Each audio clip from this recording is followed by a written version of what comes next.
Om Shanti. Good morning. 15 अप्रैल 2025 की मुरली।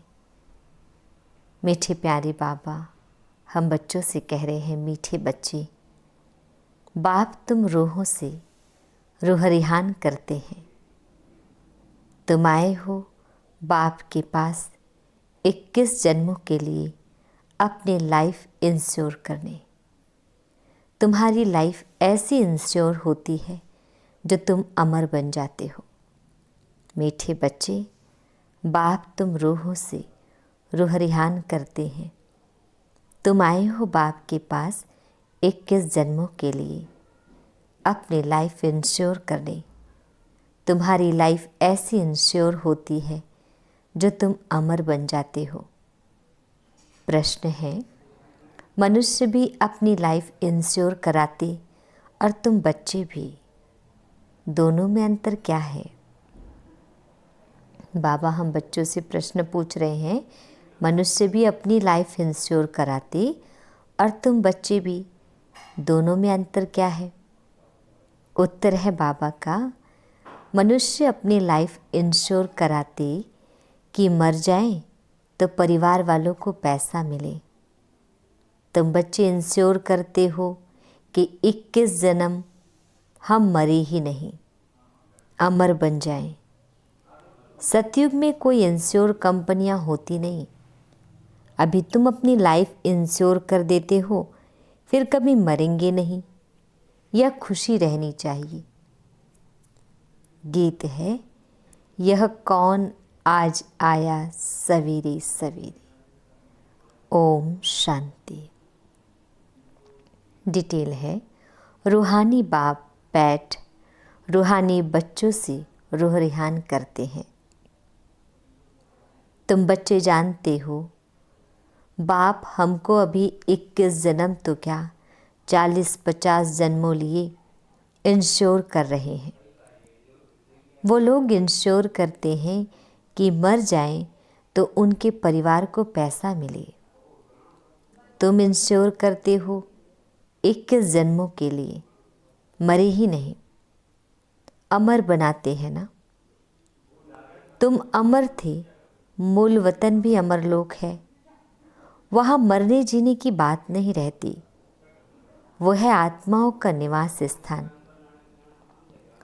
अब यह रूह रिहान बाप अपने बच्चों से करते हैं और कोई से नहीं करते। जो रूह अपने को जानती है उनसे ही बात करते हैं। बाकी और कोई बाप की भाषा को समझेंगे नहीं। प्रदर्शनी में इतने आते हैं, तुम्हारी भाषा को समझते हैं क्या? कोई मुश्किल थोड़ा समझते हैं। तुमको भी समझाते समझाते कितने वर्ष हुए हैं तो भी कितने थोड़े समझते हैं। है भी सेकंड में समझने की बात। हम आत्माएं जो पावन थी वही पतित बने हैं, फिर हमको पावन बनना है। उसके लिए स्वीट फादर को याद करना है। उनसे स्वीट और कोई चीज़ होती नहीं। इस याद करने में ही माया के विघ्न पड़ते हैं। यह भी जानते हो, बाबा हमको अमर बनाने आए हैं। पुरुषार्थ कर अमर बन, अमरपुरी का मालिक बनना है। अमर तो सब बनेंगे। सतयुग को कहा ही जाता है अमर लोक, यह है मृत्यु लोक। यह अमर कथा है। ऐसे नहीं कि सिर्फ शंकर ने पार्वती को अमर कथा सुनाई। वह तो सब है भक्ति मार्ग की बातें। तुम बच्चे सिर्फ मुझ एक से ही सुनो, माँ में कम याद करो। ज्ञान मैं ही दे सकता हूँ। ड्रामा प्लेन अनुसार सारी दुनिया तमो प्रधान बनी है। अमरपुरी में राज्य करना, उसको ही अमरपत कहा जाता है। वहाँ इंश्योर कंपनियाँ आदि होती नहीं। अभी तुम्हारी लाइफ इंश्योर कर रहे हैं। तुम कभी मरेंगे नहीं, यह बुद्धि में खुशी रहनी चाहिए। हम अमरपुरी के मालिक बनते हैं तो अमरपुरी को याद करना पड़े। वाया मूल वतन ही जाना होता है, या भी मनमनाभव हो जाता। मूल वतन है मनमनाभव, अमरपुरी है मध्याजी भव। हर एक बात में 2 अक्षर ही आते हैं। तुमको कितने प्रकार से अर्थ समझाते हैं तो बुद्धि में बैठे। सबसे जास्ती मेहनत है ही इसमें अपने को आत्मा निश्चय करना है। हम आत्मा ने यह जन्म लिया है, 84 जन्म में भिन्न भिन्न नाम रूप देश काल फिरते आए हैं। सतयुग में इतने जन्म, त्रेता में इतने, यह भी बहुत बच्चे भूल जाते हैं। मुख्य बात है अपने को आत्मा समझ स्वीट बाप को याद करना। उठते बैठते या बुद्धि में रहने से खुशी रहेगी। फिर से बाबा आया हुआ है, जिसको हम आधा कल्प याद करते थे कि आओ आकर पावन बनाओ। पावन रहते हैं मूल वतन में और अमरपुरी सतयुग में। भक्ति में मनुष्य पुरुषार्थ करते हैं, मुक्ति में व कृष्णपुरी में जाने के लिए, मुक्ति कहो अथवा निर्वाण धाम कहो, वानप्रस्थ अक्षर करेक्ट है। वानप्रस्थी तो शहर में ही रहते हैं। सन्यासी लोग तो घर बार छोड़ जंगल में जाते हैं। आजकल के वानप्रस्थियों में कोई दम नहीं है। सन्यासी तो ब्रह्म को भगवान कह देते, ब्रह्मलोक नहीं कहते। अभी तुम बच्चे जानते हो पुनर्जन्म तो किसका भी बंद नहीं होता। अपना अपना पार्ट सब बजाते हैं। आवागमन से कभी छूटना नहीं है। इस समय करोड़ों मनुष्य हैं और भी आते रहेंगे, पुनर्जन्म लेते रहेंगे। फिर फर्स्ट फ्लोर खाली होगा। मूल वतन है फर्स्ट फ्लोर, सूक्ष्म वतन है सेकंड फ्लोर या है थर्ड फ्लोर, अथवा इनको ग्राउंड फ्लोर कहो। दूसरा कोई फ्लोर है नहीं। वह समझते हैं स्टार्स में भी दुनिया है, ऐसे है नहीं। फर्स्ट फ्लोर में आत्माएं रहती हैं, बाकी मनुष्यों के लिए तो यह दुनिया है। तुम बेहद के वैरागी बच्चे हो। तुम्हें इस पुरानी दुनिया में रहते हुए भी इन आँखों से सब कुछ देखते हुए नहीं देखना है। यह है मुख्य पुरुषार्थ, क्योंकि यह सब खत्म हो जाएगा। ऐसे नहीं कि संसार बना ही नहीं है, बना हुआ है, परंतु उनसे वैराग्य हो जाता, अर्थात सारी पुरानी दुनिया से वैराग्य। भक्ति, ज्ञान और वैराग्य। भक्ति के बाद है ज्ञान, फिर भक्ति का वैराग्य हो जाता। बुद्धि से समझते हो कि यह पुरानी दुनिया है, यह हमारा अंतिम जन्म है।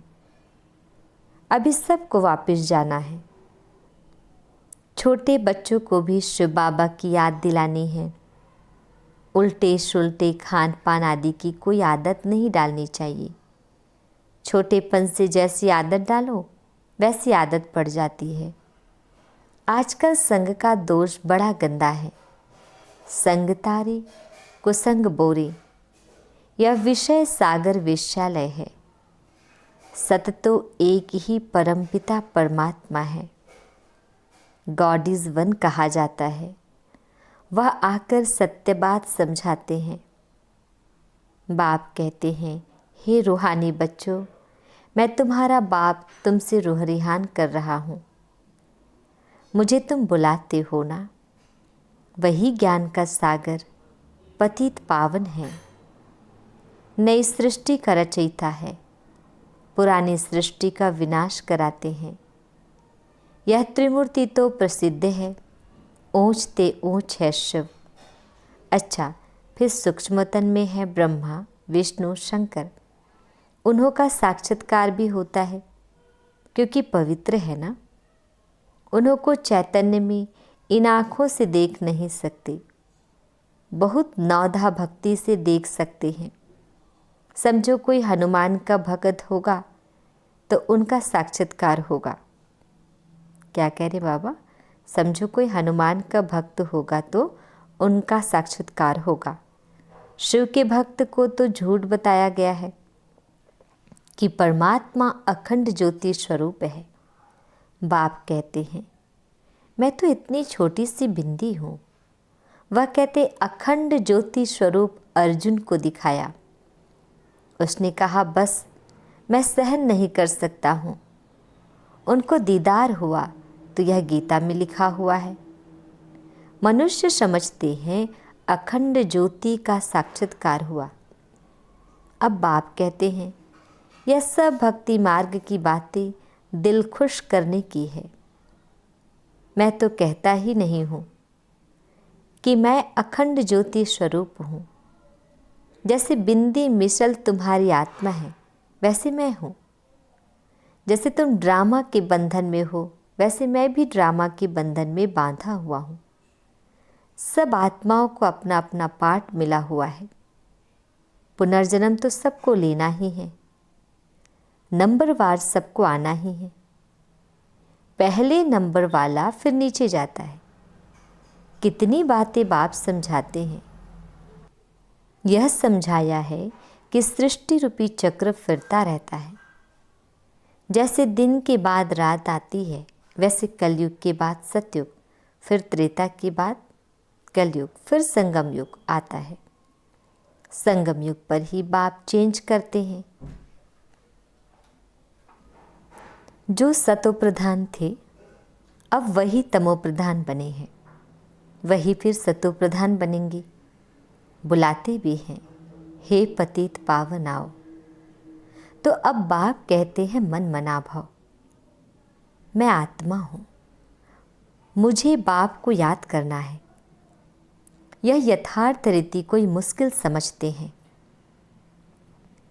हम आत्माओं का बाप कितना मीठा है। आत्मा ही मीठी है ना। शरीर तो खत्म हो जाता है फिर उनकी आत्मा को बुलाते हैं। प्यार तो आत्मा से ही होता है ना।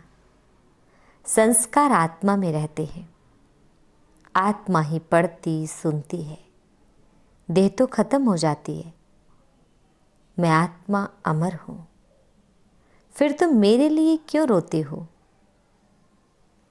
यह तो देह अभिमान है ना। तुम्हारा देह में प्यार है, होना चाहिए आत्मा में प्यार। अविनाशी चीज में प्यार होना चाहिए। विनाशी चीज में प्यार होने से ही लड़ते झगड़ते हैं। सतयुग में है देही अभिमानी, इसलिए खुशी से एक शरीर छोड़ दूसरा लेते हैं। रोना पिटना कुछ भी नहीं होता। तुम बच्चों को अपनी आत्म अभिमानी अवस्था बनाने के लिए बहुत प्रैक्टिस करनी है। मैं आत्मा हूँ। अपने भाई अर्थात आत्मा को बाप का संदेश सुनाता हूँ। हमारा भाई इन ऑर्गन्स द्वारा सुनता है। ऐसी अवस्था जमाओ। बाप को याद करते रहो तो विक्रम विनाश होते रहेंगे। खुद को भी आत्मा समझो, उनको भी आत्मा समझो, तब पक्की आदत हो जाए। यह है गुप्त मेहनत। अंतर्मुख हो इस अवस्था को पक्का करना है। जितना समय निकाल सको उतना इसमें लगाओ। 8 घंटा तो धंधा आदि भल करो, नींद भी करो, बाकी इसमें लगाओ। 8 घंटा तक पहुंचना है, तब तुमको बहुत खुशी रहेगी। पतित पावन बाप कहते हैं मुझे याद करो तो तुम्हारे विक्रम विनाश हो। ज्ञान तुमको अभी ही संगम पर मिलता है। महिमा सारी इस संगम युग की है। जबकि बाप बैठ तुमको ज्ञान समझाते हैं। इसमें स्थूल कोई बात नहीं। यह जो तुम लिखते हो वह सब खत्म हो जाएगा। नोट भी इसलिए करते हैं तो पॉइंट्स नोट होने से याद रहेगी। कोई की बुद्धि तीखी होती है तो बुद्धि में याद रहती है। नंबरवार तो है ना। मुख्य बात बाप को याद करना है और सृष्टि चक्र को याद करना है। कोई विक्रम नहीं करना है, गृहस्थ व्यवहार में भी रहना है, पवित्र जरूर बनना है। कई गंदे ख्यालात वाले बच्चे समझते हैं हमको यह फलानी बहुत अच्छी लगती है, इनसे हम गंधर्वी विवाह कर लें, इनसे हम गंधर्वी विवाह कर लें। परंतु यह गंधर्वी विवाह तो तब कराते हैं जबकि मित्र संबंधी आदि बहुत तंग करते हैं, तो उनको बचाने लिए। ऐसे थोड़े ही सब कहेंगे हम गंधर्वी विवाह करेंगे, वह कभी रह नहीं सकेंगे, पहले दिन ही जाकर गटर में पड़ेंगे। नाम रूप में देर लग जाती है, यह तो बड़ी खराब बात है। गंधर्वी विवाह करना कोई मासी का घर नहीं है। एक दो से दिल लगी तो कह देते गंधर्वी विवाह करें। इसमें संबंधियों को बड़ा खबरदार रहना चाहिए, समझना चाहिए यह बच्चे काम के नहीं, जिसे दिल लगी है उससे हटा देना चाहिए, नहीं तो बातें करते रहेंगे। इस सभा में बड़ी खबरदारी रखनी होती है, आगे चल बड़े कायदेशीर सभा लगेगी। ऐसे ऐसे ख्यालात वाले को आने नहीं देंगे। जो बच्चे रूहानी सर्विस पर तत्पर रहते हैं, जो योग में रहकर सर्विस करते हैं, वही सत्युगी राजधानी स्थापन करने में मददगार बनते हैं। सर्विसेबल बच्चों को बाप का डायरेक्शन है, आराम हराम है। जो बहुत सर्विस करते हैं वह जरूर राजा रानी बनेंगे। जो मेहनत करते हैं, आप समान बनाते हैं, उनमें ताकत भी रहती है। स्थापना तो ड्रामा अनुसार होनी ही है। अच्छी रीति सब पॉइंट्स धारण कर फिर सर्विस में लग जाना चाहिए। आराम भी हराम है, सर्विस ही सर्विस, तब ऊंच बत पाएंगे। बादल आए और रिफ्रेश होकर गए सर्विस पर। सर्विस तो तुम्हारी बहुत निकलेगी, किस्म किस्म के चित्र निकलेंगे। जो मनुष्य झट समझ जाए, यह चित्र आदि भी इम्प्रूव होते जाएंगे। इसमें भी जो हमारे ब्राह्मण कुल के होंगे वह अच्छी रीति समझेंगे। समझाने वाले भी अच्छे हैं तो कुछ समझेंगे। जो अच्छी रीति धारणा करते हैं, बाप को याद करते हैं, उनके चेहरे से ही मालूम पड़ जाता है, बाबा हम तो आपसे पूरा वर्षा लेंगे, तो उनके अंदर खुशी के ढोल बजते रहेंगे। सर्विस का बहुत शौक होगा। रिफ्रेश हुए और यह भागे। सर्विस के लिए हर एक सेंटर से बहुत तैयार होने चाहिए। तुम्हारी सर्विस तो बहुत फैलती जाएगी, तुम्हारे साथ मिलते जाएंगे। आखिरी एक दिन सन्यासी भी आएंगे। अभी तो उन्हों की राजाई है, उन्हों के पैरों पर पड़ते हैं, पूजते हैं। बाप कहते हैं यह भूत पूजा है। मेरे तो पैर है नहीं, इसलिए पूजने भी नहीं देंगे। मैंने तो यह तन लोन लिया है, इसलिए इनको भाग्यशाली रथ कहा जाता है। इस समय तुम बच्चे बहुत सौभाग्यशाली हो, क्योंकि तुम यहाँ ईश्वरीय संतान हो। गायन भी है, आत्मा या परमात्मा अलग रहे बहुकाल, सुंदर मेला कर दिया जब सदगुरु मिला दलाल। तो जो बहुत काल से अलग रहे हैं वही आते हैं, उनको ही आकर पढ़ाता हूँ। श्री कृष्ण का यह अंतिम जन्म है, इसलिए नाम भी इस एक का श्याम सुंदर पड़ा है। शिव का तो किसी को पता नहीं है कि क्या चीज़ है। यह बात बाप ही आकर समझाते हैं। मैं हूँ परमात्मा, परम धाम में रहने वाला हूँ। तुम भी वहाँ के रहने वाले हो। मैं सुप्रीम पतित पावन हूँ। तुम अभी ईश्वरीय बुद्धि वाले बने हो। ईश्वर की बुद्धि में जो ज्ञान है वह तुमको सुना रहे हैं। सतयुग में भक्ति की बात नहीं होती, यह ज्ञान तुमको अभी मिल रहा है। अच्छा, मीठे मीठे शिकिल दी बच्चों प्रति माता पिता बाप दादा का याद प्यार और गुड मॉर्निंग। रूहानी बाप की रूहानी बच्चों को नमस्ते। हम रूहानी बच्चों की रूहानी माता पिता बाप दादाजी को याद प्यार गुड मॉर्निंग और नमस्ते। शुक्रिया मीठे प्यारे बाबा, आपका लाख लाख शुक्रिया। धारणा के लिए मुख्य सार है, फर्स्ट पॉइंट है, अंतर्मुखी होकर अपनी अवस्था को जमाना है, अभ्यास करना है। मैं आत्मा हूँ, अपने भाई अर्थात आत्मा को बाप का संदेश देता हूँ। ऐसा आत्माभिमानी बनने की गुप्त मेहनत करनी है। सेकेंड पॉइंट, रूहानी सर्विस का शौक रखना है। आप समान बनाने की मेहनत करनी है। संग का दोष बड़ा गंदा है, उससे अपने को संभालना है। उल्टे खान पान की आदत नहीं डालनी है। वरदान, विश्व कल्याण के कार्य में सदा बिजी रहने वाली विश्व के आधार मूर्त भव। विश्व कल्याण के कार्य में सदा बिजी रहने वाले विश्व के आधार मूर्त भव। डिटेल है, विश्व कल्याणकारी बच्चे स्वप्न में भी फ्री नहीं रह सकते। जो दिन रात सेवा में बिजी रहते हैं, उन्हें स्वप्न में भी कई नई नई बातें, सेवा के प्लान व तरीके दिखाई देते हैं। वे सेवा में बिजी होने के कारण अपने पुरुषार्थ के व्यर्थ से और औरों के भी व्यर्थ से बचे रहते हैं।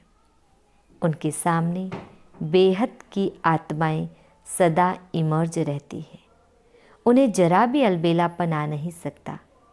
ऐसे सेवाधारी बच्चों को आधार मूर्त बनने का वरदान प्राप्त हो जाता है। स्लोगन, संगम युग का एक एक सेकंड वर्षों के समान है। संगम युग का एक एक सेकंड वर्षों के समान है, इसीलिए अलबेलेपन में समय नहीं गंवाऊं। अव्यक्त इशारे कंबाइंड रूप की स्मृति से सदा विजयी बनो।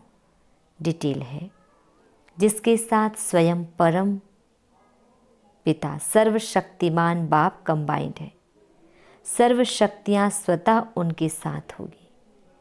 जहाँ सर्व शक्तियाँ हैं वहाँ सफलता ना हो, यह असंभव है। कोई अच्छा साथी लौकिक में भी मिल जाता है तो उसको छोड़ नहीं सकती। ये तो अविनाशी साथी है, कभी धोखा देने वाला साथी नहीं है, सदा ही साथ निभाने वाला साथी है। तो सदा साथ साथ रहो। अच्छा, ओम शांति।